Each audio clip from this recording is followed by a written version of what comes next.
আমেরিকার ভবিষ্যৎ কি সনাতন ধর্মের হাতে? তাহলে কি আমেরিকায় 2024 সাল থেকে সনাতন ধর্মের শাসন চলবে? বিশ্বের সবচেয়ে শক্তিশালী দেশ কি এবার সনাতন ধর্মের পথে হাঁটতে চলেছে? বন্ধুরা, 2024 সালে আমেরিকার রাষ্ট্রপতি নির্বাচনের আগে এমনই কিছু সংকেত পাওয়া যাচ্ছে যা পুরো বিশ্বকে, বিশেষ করে ভারতবর্ষকে চমকে দিচ্ছে।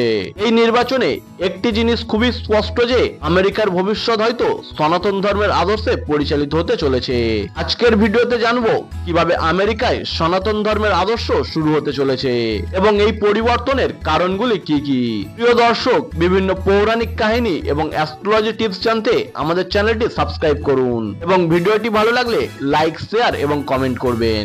আমেরিকার রাষ্ট্রপতি নির্বাচনে প্রার্থী ঘোষণার জন্য আয়োজিত একটি অনুষ্ঠানের সূচনা প্রথমবারের জন্য বৈদিক মন্ত্র উচ্চারণের মাধ্যমে হয়। এক সনাতনী হিন্দু পুরোহিত দেশের একতার জন্য প্রার্থনা করেন।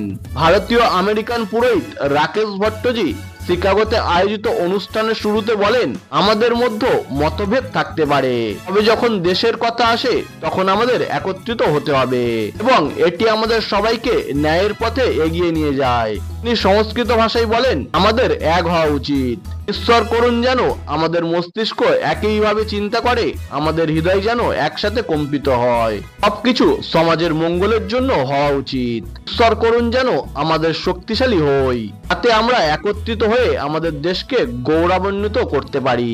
ভট্টজি আরো বলেন, সম্পূর্ণ বিশ্ব একটি পরিবার, সত্য আমাদের ভিত্তি এবং এটাই চিরন্তর। ঈশ্বরের কাছে প্রার্থনা করি তিনি যেন আমাদের মিথ্যা থেকে সত্যের পথে, অন্ধকার থেকে আলোর পথে এবং মৃত্যু থেকে অমৃত্যুর পথে নিয়ে যান। বন্ধুরা, আপনাদের হয়তো অবাক লাগবে, রাকেশ ভট্টজি যখন মন্ত্র উচ্চারণ করছিলেন তখন পুরো হল যেন নিস্তব্ধ ছিল।